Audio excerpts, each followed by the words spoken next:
been saying for the last hour or so, David is a philosopher and a professor of media studies, I think that's right, who has specialized in thinking about the consequences, really for humanity, of developing robots and AI. So, what I like about David is that he's thinking of this sort of in the round, not just the negatives, but also the potential positives about having robots. So maybe, David, we could start off with that. What do you think is the positive of having robots in the world? Yeah, no, so this is a question that I think is important for us to address because you're right. We hear a lot of the negatives, not only in our science fiction stories, but also in the reports that we see in the news and elsewhere. We hear about bias and about lethal autonomous weapon systems, et cetera. And so there's a lot of the sort of negative portrayal that's in the media. But I do think that we have decades of experience with some more positive kinds of impact and relationships between humans and robots. And I think the entire field of human-robot interaction is really, spinning out all kinds of really interesting narratives about how people interact with robots, how people relate to robots, and what the impact of robots are in their world.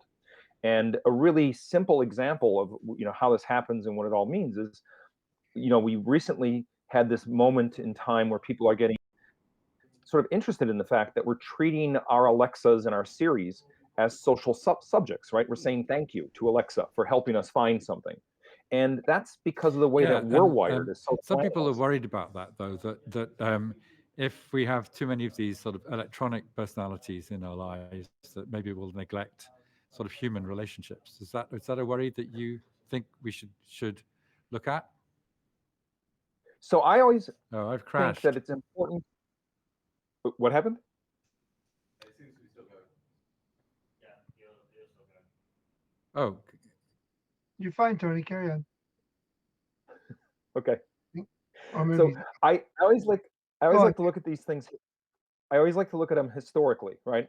So this same moral panic that we now have with regards to social robots already occurred with writing during Plato's time, right? Oh. Writing was looked at as this horrible social force that would cause people to be asocial, that would cause them to invest in objects as opposed to real people, that would cause them to lose themselves in these written documents and not go out in the world and experience life that is there to be experienced. And I think we are seeing repetitions of this argument again and again with other iterations of technology. And I think the social robot is just playing out another version of this. And that as we get to have a little more experience with these things and feel more comfortable with their presence in our reality, we will have a much better and a more robust way of understanding the true social impact. I really like the historicization of that because you see it with social media in general, don't you? That a lot of what we say now about Facebook we saw with radio back in the 1920s and 30s, which is really interesting. Do you think maybe it's a little bit heightened with social robotics because, and maybe you'll say no if you historicize it, it's no different. But robots seem, especially with social robots, seem to mirror us so closely. They seem to look so much like us in some ways. Maybe writing did those things, but social robots, we seem to have a different relationship with them. Or is it just, do you think, is there a particular case to be made for social robots? Yeah, it's a good question because there are differences, right? Not all media is the same. Every form of media brings with it new challenges, new opportunities that need to be grappled with individually. And I think the embodiment of the robot is a real big alteration. Most of our media has been, for lack of a better description, kind of disembodied. You think about social media as something that resides in the cloud, right? And we don't have a body to relate to except for the fact that it's a virtual thing on the screen. The social robot occupies our social world. It has social presence. And I think that is a new component in the relationship that we have to this kind of technology. And we can see ways in which the morphology of the robot really makes a difference. Is it human form? Is it animal form? Is it caricature form? But I also think movement is really crucial. You can have a really stupid robot that doesn't have a lot of great design in its morphology, but if it moves, we accord it a kind of social status that is very different from the way that we do with an inanimate object. Yeah, I think that the physicality, because there are studies that have compared a robot with an avatar of that robot and looked at how people respond, and they do respond differently just because it's a physical object in the world occupying space. You can physically interact with it and touch it, so that does make such a difference. And when you were writing about robot rights, is there something then that physicality makes robots potentially some things that you might think about as having rights in a way that avatars don't? Yeah, Or no, this could is a good avatars? question too, because yeah, this is a Yeah, really go on. important question, because I think we're in a moment in time here where we are confronted with objects that seem to be more than objects. And so we're having this kind of gap in the way that we categorize the entities of the world that we are now encountering in our everyday social reality. It used to be very easy to parse things into object, thing, and person. And that way of dividing up the world made sense, not only morally, but also legally, where we have these categories of person and property. We now have devices, things, objects in the world with social presence that are pressing against the boundaries of those limited categories and asking for ways of thinking about our relationships to these things that seem to be more than just things. And this, I think, is leading us in the direction of trying to begin developing a little more nuanced ontology of the differences between different objects. We already went through something like this with animals, right?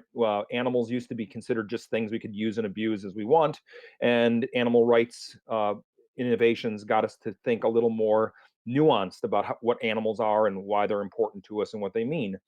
I think we have something very similar happening with regards to these social robots that are also playing a role of the other, that is other than what we think about when we relate to things socially.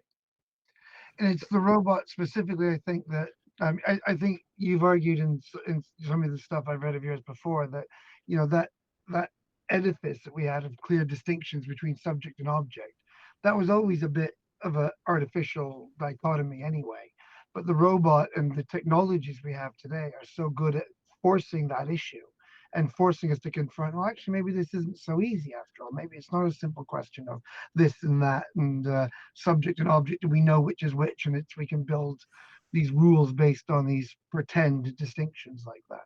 Yeah, but hang on, because there are lots of people out there, and we know quite a few of them, that think we're completely deceiving ourselves when we look at robots and we compare them to animals or humans, that these are just pieces of inert matter that have been programmed to resemble in a very superficial way animals or humans. And certainly they're not like us in the way that animals are, and that most people would consider animals are sentient.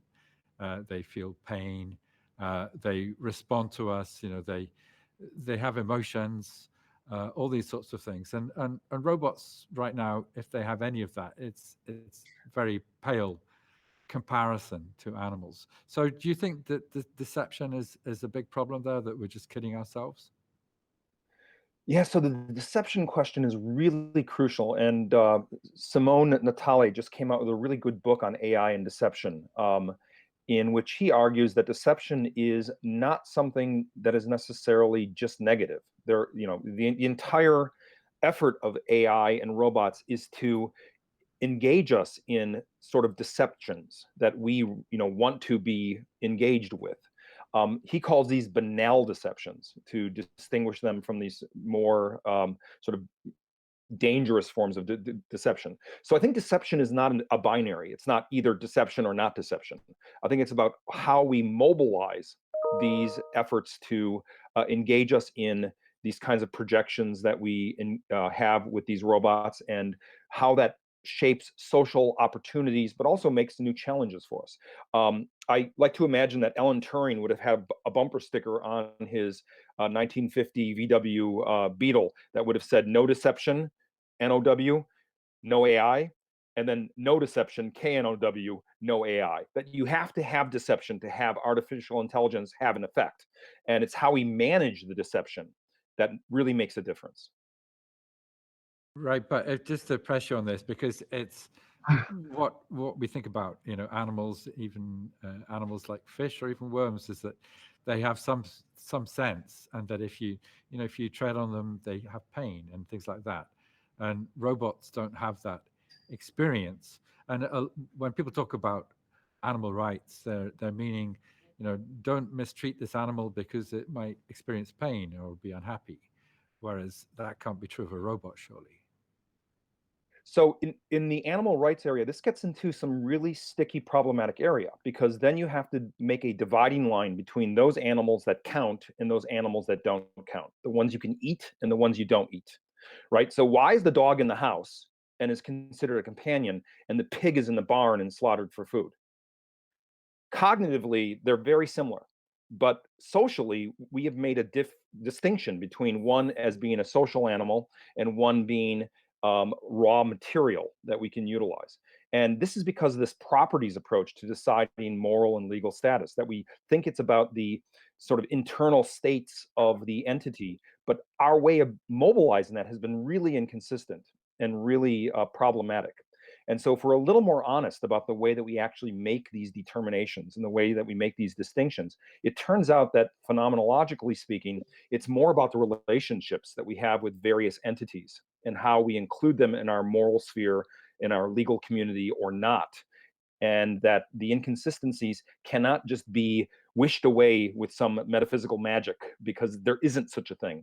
I think the social pressures are much more interesting and much more complicated when we begin to look at how they actually function and how we've operationalized them with regards to these different kinds of entities.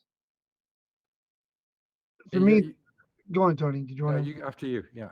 I was just going to say that I think that really tees it up nicely for the next question. I'm sure that we want to ask and everybody wants to ask is what's the way out then if we can't rely on these little demarcations anymore of dog is in the house, pig is outside, then where do we go? How can we restructure an ethics that gets around that particular knotty problem? Yeah, so this again, I think, is really a crucial question, because normally we've organized our ethical thinking by a kind of ontology first, ethics second kind of approach, that metaphysics comes first, it's first philosophy, morality is the derivative, right? So what something is determines how it's treated.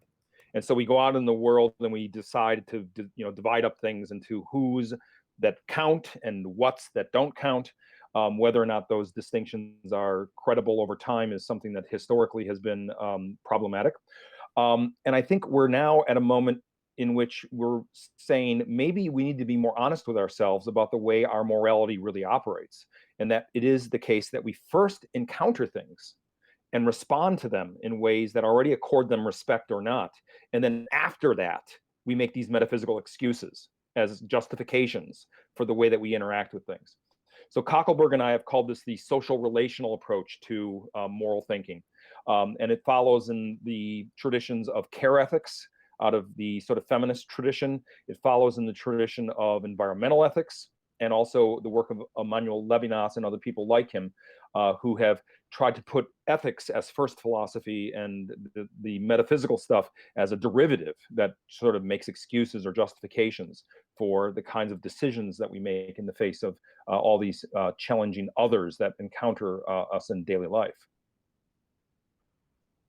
So I will say, oh, sorry. And would it be fair to say that from this view, rights, robots will have rights to the extent that people decide they should have rights, so it's really not down to them, it's down to us. Yeah, I think you're exactly right. And I think it's a shift from a natural rights thinking to a legal rights thinking. Natural rights are grounded in the nature of the object. And you first of all have to decide its nature before you can grant any kind of social status or consideration. Legal rights, on the other hand, are less strict, and they are socially conferred decisions on how we decide to shape our reality. And therefore, it is more about us. It's not about the individual entity. It's about the community. And it's about how we decide as a community to integrate these things into our world and create a framework for our interactions that makes sense for us, for our needs, and for, you know, what it is these objects mean to us. I was going to say, is there a question then? I really find the idea you proposed for, switching that, properties approach and having it being, the relational approach. I really find that very attractive. I'm wondering if a potential pitfall is that you then wind up, however, with the same problem of who gets to decide. That before you'd have somebody decide, right, well, this counts and this doesn't. Dog can live in the house, pig out, and that we're going to eat one and love the other one. How do you avoid the problem of somebody else then making the decision? Okay, well, you can have relations first, but we get to decide which relations are important. Like how do we avoid falling back into that power structure of the person that decides what matters? Yeah, this is crucial. This means that behind all forms of ethics, there's a politics. There's power. Even the ethics that we think is grounded in the properties approach is an exercise of power. Somebody gets to decide which property counts. Somebody gets to say it's consciousness, or it's sentience, or it's something else. So there's always a power involved. Nietzsche knew this. This is what Nietzsche was all about in his moral thinking. He was trying to expose the power relationships behind moral decision making. This doesn't get rid of the power, but it does say that we need to be attentive to the way power plays in these kinds of decision makings. And it does mean that if we are to participate in these decisions and make sort of the determinations about what is and what isn't a moral subject, it can be either more or less democratically decided. And the big question is, who is the we? Who is the we when we say we decide? Who is included in that we? Who has the power? Who doesn't have the power? Thomas Birch, an environmental ethicist, always said that the extension of rights to others is always a determination of power. Somebody has the power to extend rights and to determine whether or not something else is granted rights. And I think being attentive to how these power relationships play out in our moral systems is absolutely crucial. I think we've done a lot of moral thinking, assuming that the morality was somehow apolitical, and it's not. It's incredibly and fully political. So we've got a question actually on Twitter, which touches on this. So this is Mathana, who is writing on Twitter. What ethical responsibility do today's well-known expert voices on the subject of expanding normative frameworks of rights vis-a-vis non-humans and robots? So what responsibility do they have to bring up, support, and elevate multidisciplinary thinkers whose work sits outside the global north academic institution? So I guess, pointing to the fact that there's this sort of dominance of the discussion from sort of Western academic institutions, and that there are people outside those frameworks whose voices maybe aren't being heard so much. What do you think about that? Yeah, this is, I think, really important, and thank you for the question, because I think this gets to the heart of some of these political questions. Normally, we have made normative claims about our ethics from a very specific position. It's a situated knowledge, as Donna Haraway calls it. And we have done so, we, European white people, using our philosophical traditions. And we are, I think, experiencing now some pressure on recognizing the privilege and the power that comes from occupying that perspective. And there's a great deal, I think, that can be learned by looking outside of the sort of traditional Western European way of thinking about these problems. I think Josh Gellers has done some really interesting work looking at indigenous ontologies and the way that indigenous thought can sort of crack open some of these dichotomies and these binaries that we inherit from these traditions. There are other individuals like Jennifer Robinson, who's been working in Japan, looking at how, out of Shintoism, the Japanese have a very different way of relating to robots that is not fearful, right? That is much more inviting of the robot. And I think looking beyond the boundaries of one's culture, I think, is an absolutely crucial way of beginning to problematize, not because these other ways have it right, but they just have a different way of addressing it. and can get us engaged in different kinds of questions. So it's not looking for an alternative as, that's the right way to do things. It's looking at alternatives as a way of broadening the conversation and opening up a dialogue that has oftentimes not been available to us. And in some respects, that diversity is in itself the point, isn't it? That we're spreading out the idea of who gets to decide and what counts, right? Yeah, absolutely. I mean, I think we're going to have to wrap up, David, because we've got another interview coming up, and we could talk about this for ages. But I think that's a good place to leave it. I mean, today is about outreach and trying to reach other audiences and to hear other voices. And so hopefully during this week we'll get more people come on and give us their perspective. Tomorrow afternoon we'll have John and Bryson, who will have a view on some of these questions, which I know is different from yours and mine, and that will be interesting to debate.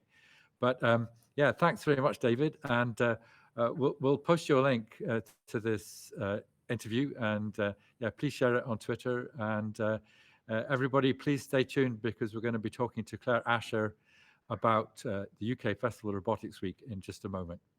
Thank you. Always a pleasure. Thank you both. It was wonderful. Cheers. Bye-bye.